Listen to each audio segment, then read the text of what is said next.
يا أيها الذين آمنوا اذكروا الله ذكرا كثيرا وسبحوه بكرة وأصيلا. قال النبي صلى الله عليه وسلم: مثل الذي يذكر ربه والذي لا يذكر ربه مثل الحي والميت.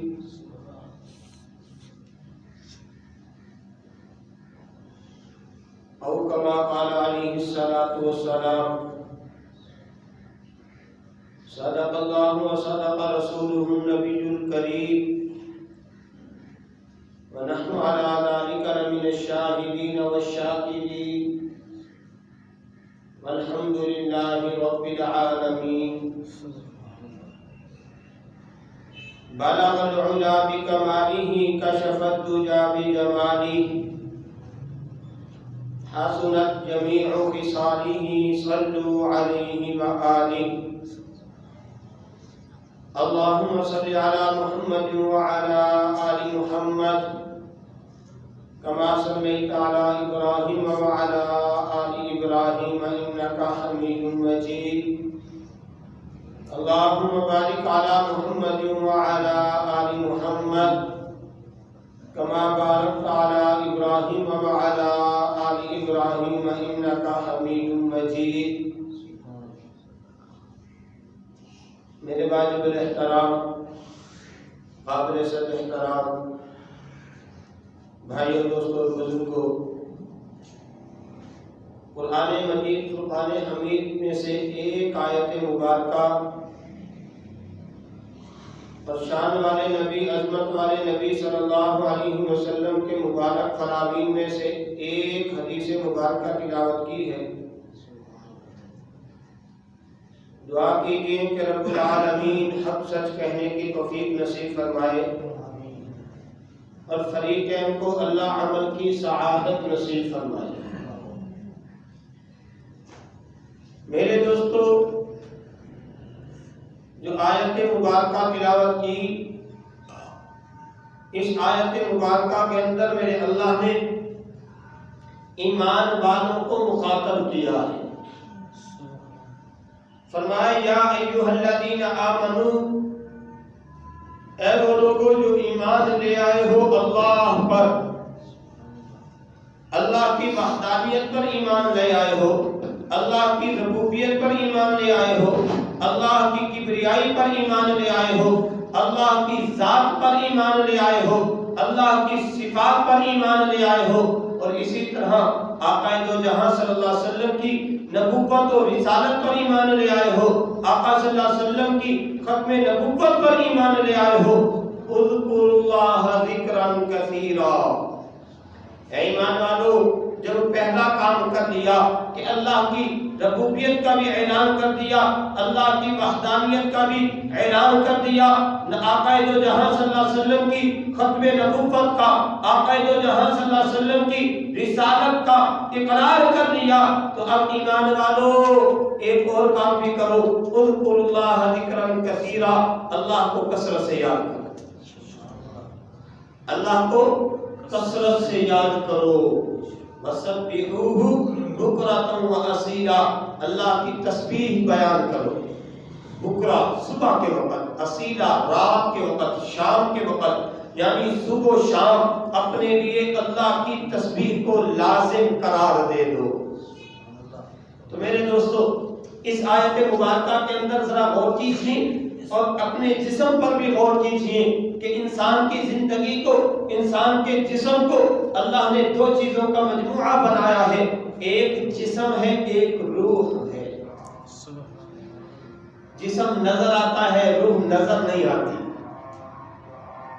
اسی طرح جسم کی غذا نظر آتی ہے، اس کے ثمرات نظر آتے ہیں، لیکن روح کی جو غذا ہے وہ بظاہر نظر بھی نہیں آتی، اس کے ثمرات بھی نظر نہیں آتے، بلکہ یؤمنون بالغیب، اللہ نے ان کو غیب کے اندر چھپا دیا۔ حدیث پاک کے اندر آتا ہے ایک مرتبہ سبحان اللہ کہنے سے جنت میں درخت لگ جاتا ہے، اتنا بڑا 100 سال تک عربی نسل کا گھوڑا اس کے نیچے دوڑے، اس کا سایہ پھر بھی ختم نہ ہو۔ ترمذی شریف کی روایت میں ایک یہ الفاظ ہیں، دوسرے الفاظ یہ ہیں کہ اگر 100 آدمی اونٹوں سمیت اس کے نیچے اپنے ساز و سامان کے سمیت اس کے نیچے پناہ لے، سایہ پھر بھی ختم نہ ہو۔ تو بتلائیے کیا ہم نے زندگی میں اتنا بڑا درخت دیکھا؟ کیا دنیا میں یہ چیز ممکن ہے؟ لیکن اللہ کا وعدہ ہے، نبی صلی اللہ علیہ وسلم نے فرمایا ہے، رب کعبہ کی قسم سچا ہے۔ کیا ہے؟ سچا ہے۔ تو میں عرض یہ کر رہا تھا، روح کی غذا کو اللہ نے جسم کی غذا کو ظاہر کر دیا۔ جسم جیسے ظاہر، اس کی غذا بھی ظاہر، روح جیسے چھپی ہوئی، اس کی غذا بھی چھپی ہوئی۔ تو میرے دوستو دیکھیے، اگر جسم کو اس کی غذا نہ ملے، جسم کمزور ہو جاتا ہے، جسم لاغر ہو جاتا ہے، جسم کے اندر نقاہت پیدا ہو جاتی ہے۔ کیا خیال ہے 2 دن اگر ہم کھانا نہ کھائیں تو کیا ہوگا؟ اور اگر ہم 2 دن ذکر نہ کریں، جیسے کھانا چھوٹ گیا ہمیں فکر لاحق ہو گئی، ہمیں بخار ہو گیا 2 دن تک ہم دوائی نہ لے سکے، ہمیں فکر لاحق ہو گئی کہ کہیں بخار بگڑ نہ جائے، کہیں یہ بخار موذی مرض کے اندر تبدیل نہ ہو جائے، کہیں کوئی اور بڑی مرض نہ لگ جائے۔ جیسے ہمیں جسم کی فکر ہے، اس سے زیادہ ہمیں روح کی فکر ہونی چاہیے۔ تو نبی صلی اللہ علیہ وسلم کی محنت کا سب سے بڑا پیغام یہی تھا کہ میرے نبی صلی اللہ علیہ وسلم نے صحابہ پر اسی چیز کی محنت کی۔ ہم عائشہ رضی اللہ تعالیٰ عنہا کیا فرماتی ہیں کہ چاند نظر آ جاتا تھا اور ہمارے گھر میں چولہا نہیں نظر جلتا تھا، یعنی مہینہ گزر جاتا، 2 مہینے گزر جاتے، گھر میں آگ تک نہیں جلتی تھی۔ دوسری طرف میرے اللہ نے میرے نبی کو یہ اعزاز بخشا کہ اے نبی جی صلی اللہ علیہ وسلم، اگر آپ کہیں تو اللہ احد پہاڑ کو سونے کا بنا دے۔ تو یاد رکھیے میرے نبی صلی اللہ علیہ وسلم کا یہ فاقے کو اختیار کرنا اضطراری نہیں تھا، اختیاری تھا۔ اضطراری مجبوری کی وجہ سے نہیں تھا۔ نبی صلی اللہ علیہ وسلم نے یہ صرف امت کے غرباء کا خیال رکھتے ہوئے میرے نبی نے اتنی مشقتیں برداشت کی کہ کل کلا 14ویں صدی کے اندر کوئی میرا امتی یہ نہ کہہ بیٹھے کہ میرے گھر میں راشن نہیں، میں نماز کیسے پڑھوں، میرے بچے بھوکے ہیں، میں عبادت کیسے کروں، میرے بیوی بھوکی ہے، میں ذکر کیسے کروں۔ تو میرے نبی صلی اللہ علیہ وسلم نے 1400 سال پہلے مشقتیں برداشت کر کے، میرے نبی صلی اللہ علیہ وسلم نے تکلیفیں برداشت کر کے امت کو یہ سبق پڑھا دیا، امت کو یہ میسج دے دیا، امت کو یہ پیغام دے دیا کہ دیکھو میں نے پتھر بھی باندھے ہیں لیکن اللہ کا حکم نہیں چھوڑا، میں نے بھوک کی وجہ سے پریشان بھی ہوں لیکن نماز نہیں چھوٹی، میرے گھر کے اندر فاقہ ہے، میرا اللہ کا ذکر نہیں چھوٹا، تلاوت قرآن پاک نہیں چھوٹی۔ جب میں کچھ نہیں چھوڑا تو اے میری امت کے لوگوں تم بھی خیال رکھنا۔ اور میرے دوستو، آقا صلی اللہ علیہ وسلم نے ارشاد فرمایا مثل الذی یذکر ربہ والذی لا یذکر ربہ مثل الحی والمیت، کہ مثال اس شخص کی جو اللہ کا ذکر کرے اور مثال اس شخص کی جو اللہ کا ذکر نہ کرے، مثل الحی والمیت، زندہ اور مردہ کی سی مثال ہے۔ یعنی ذکر کرنے والا زندہ، ذکر چھوڑنے والا مردہ ہے۔ یہ کس نے کہا؟ آقا دو جہاں صلی اللہ علیہ وسلم نے۔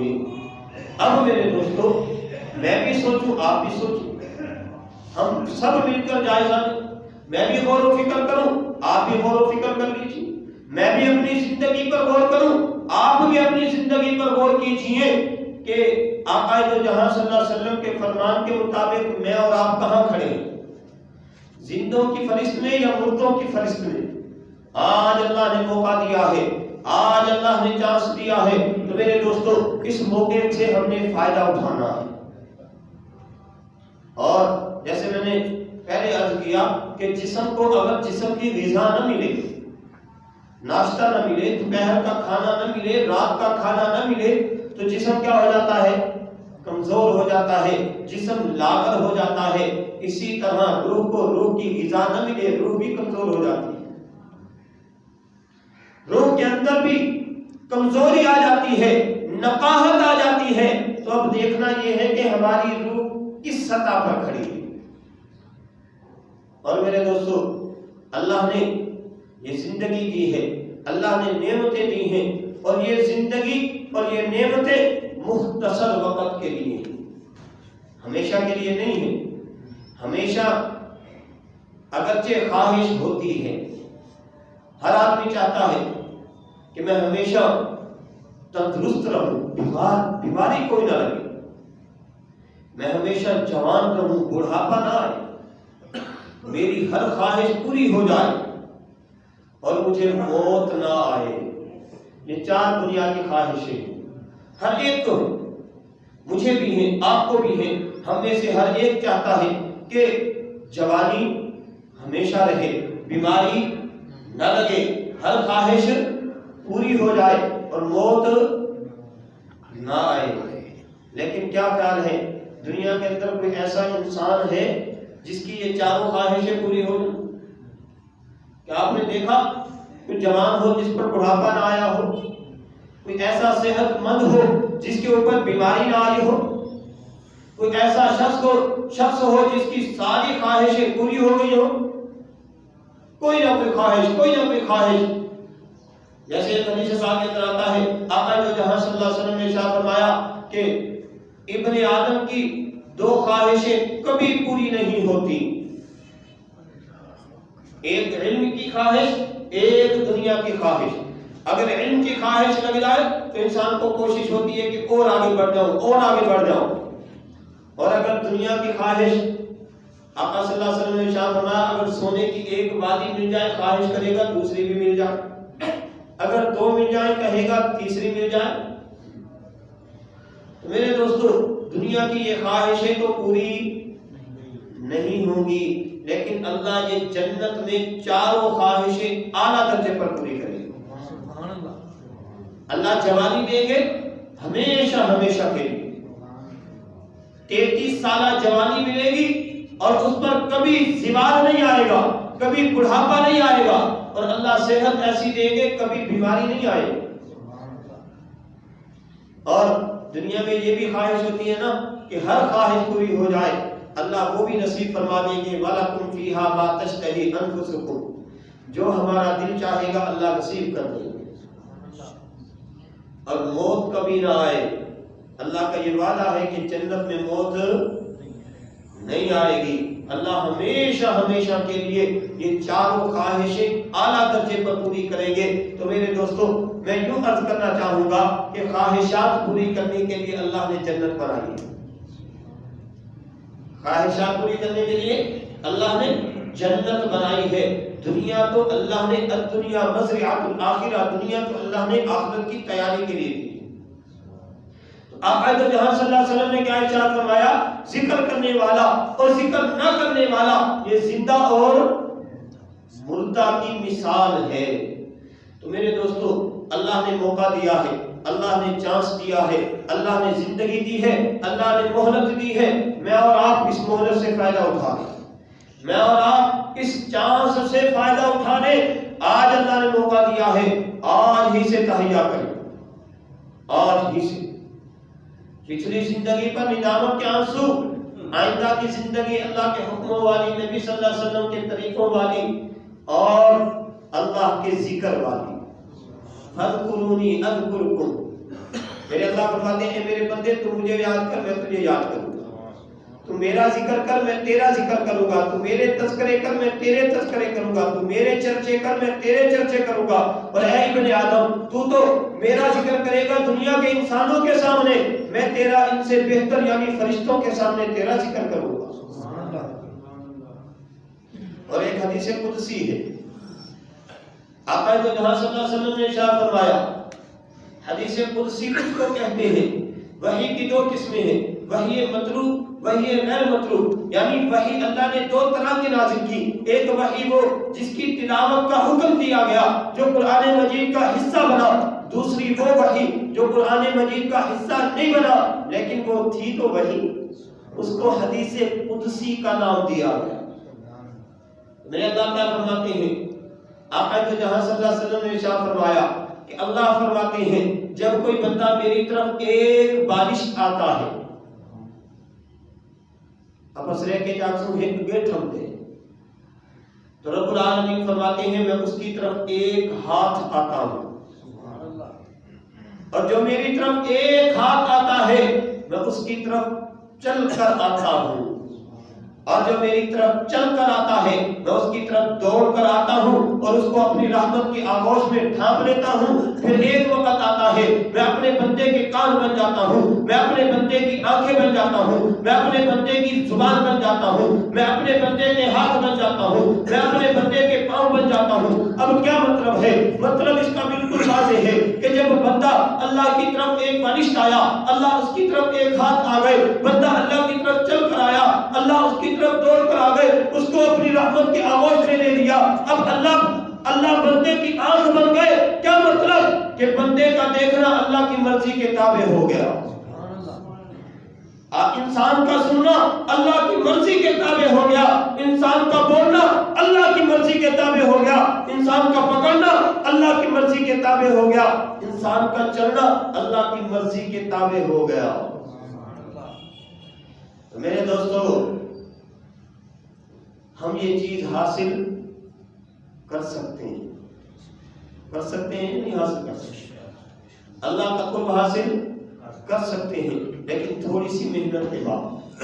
اور جیسے میں نے شروع میں عرض کیا کہ جسم کی جتنی غذائیں اللہ نے ان کو ظاہر کر دیا، پانی ہمیں نظر آ رہا، گندم ہمیں نظر آ رہی، دیگر اشیاء ضروریہ نظر آ رہی، جانوروں کے دودھ کی ضرورت جانور نظر آ رہے، جانوروں کے گوشت کی ضرورت جانور نظر آ رہے.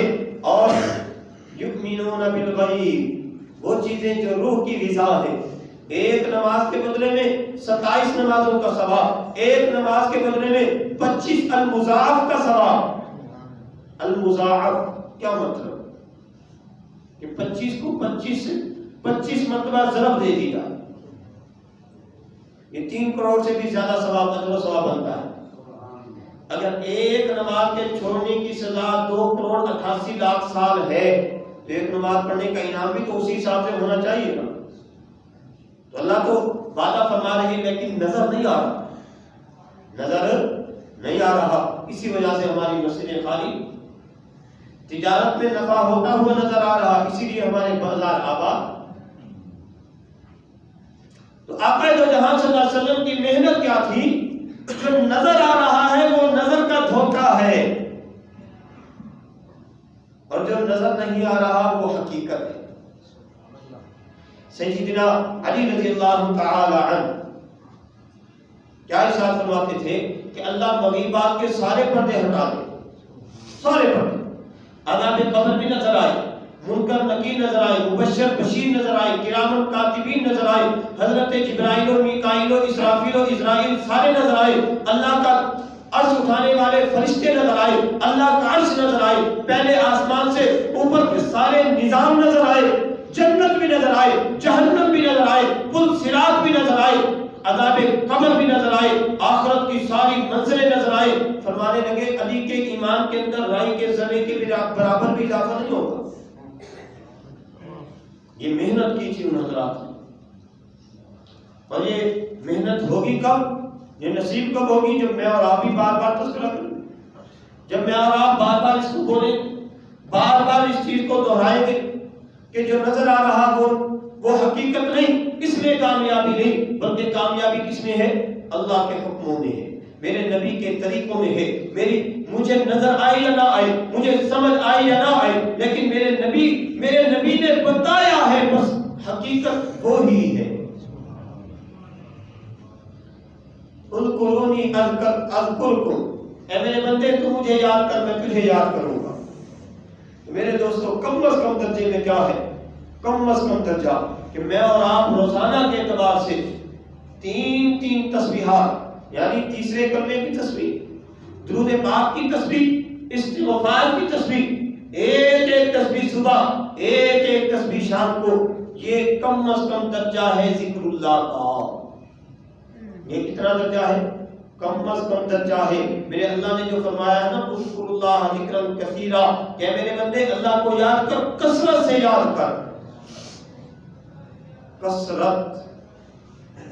تو میرے دوستو کثرت پر ہم بعد میں جائیں گے، ہمیں اتنا درجہ تو نصیب ہو۔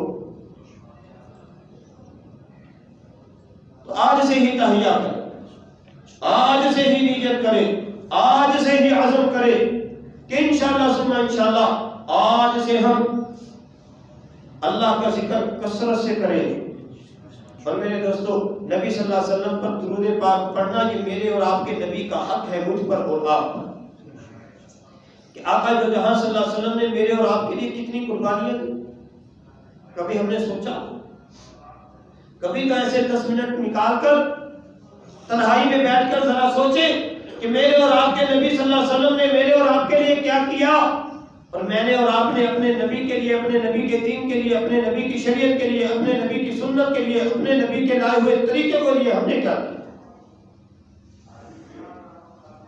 10 منٹ تو نکالیں، تھوڑا سا تو ہم سوچیں کہ اللہ نے یہ زندگی دی اور ملی ایک مرتبہ ہے، دوبارہ چانس نہیں ملے گا، دوبارہ موقع نہیں ملے گا، اسی ایک مرتبہ کی زندگی کو ہم نے قیمتی بنانا ہے۔ اور زندگی کی مثال برف کی سی ہے، زندگی کی مثال برف کی سی ہے، برف جیسی ہے، جیسے برف پگھلتی رہتی ہے، ایک وقت آتا ہے کہ وہ اپنا وجود کھو بیٹھتی ہے۔ میرا اور آپ کا جسم، میری اور آپ کی زندگی، یہ بھی برف کی مانند پگھل رہی ہے، یہ بھی ختم ہو رہی ہے۔ ایک دن آئے گا، مجھ پر بھی آئے گا، آپ پر بھی آئے گا، امیر پر بھی آئے گا، غریب پر بھی آئے گا، ان پڑھ پر بھی آئے گا، پڑھے لکھے پر بھی آئے گا، عالم پر بھی آئے گا، جاہل پر بھی آئے گا، شہری پر بھی آئے گا، دیہاتی پر بھی آئے گا، ہر ایک پر آئے گا کہ جیسے برف کا وجود ختم، اسی طرح زندگی ختم ہو جائے گی۔ تو اس کے آنے سے پہلے ہم نے سنبھلنا ہے، اس کے آنے سے پہلے ہم نے تیاری کرنی ہے۔ یہ اللہ نے زندگی دی ہے ایک مرتبہ، دوبارہ چانس نہیں ملے گا، دوبارہ موقع نہیں ملے گا۔ تو میرے دوستو آقا صلی اللہ علیہ وسلم نے کیا ارشاد فرمایا کہ اے میرے بندے الذین یحمدون اللہ فی السراء والضراء، کہ اللہ کو وہ بندے وہ بڑے محبوب ہیں، اللہ کو وہ بندہ بڑا محبوب ہے، یحمدون اللہ، جو اللہ کی حمد بیان کرے، اللہ کی پاکی بیان کرے، فی السراء والضراء، خوشی کا موقع ہو یا غمی کا موقع ہو، حالات کچھ بھی بن جائے، اللہ کی حمد و ثنا کو نہ چھوڑے۔ ایسے لوگ اللہ کو بڑے محبوب ہیں۔ اللہ